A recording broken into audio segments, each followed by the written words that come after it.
সুপ্রিয় দর্শক, আপনাদেরকে দেখানোর চেষ্টা করতেছি মতিঝিল সিটি সেন্টারের নিচে সিটি সেন্টারের পাশের রাস্তায় হচ্ছে অবরোধ চলতেছিল। সোশ্যাল ইসলামী ব্যাংকের চাকরিচ্যুত করায় তারা হচ্ছে সারাদিন অন্বেষণ করেছে এবং দিন শেষে তাদেরকে যখন পুলিশ উঠে যেতে বলে, কিন্তু পুলিশের কথা না মানায়, পুলিশের কথা অমান্য করায় তাদেরকে লাঠিচার্জ করা হচ্ছে এবং হচ্ছে চারিদিকে সরানোর চেষ্টা করতেছে পুলিশে মহিলাদেরকেও লাঠিচার্জ করতেছে।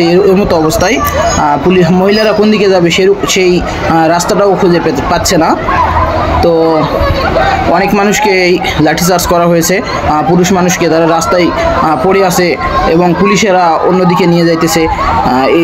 এই অবস্থা, মহিলারা একদিকে রাখছে, মহিলা পুলিশ দিয়ে তাদেরকে সরানোর চেষ্টা করতেছে, কিন্তু তারা যাচ্ছে না। তাদেরকে চাকরিচ্যুত করা হয়েছে, এর কারণে তারা অন্বেষণ করতেছে এবং রাস্তায় আছে, মাঠে আছে।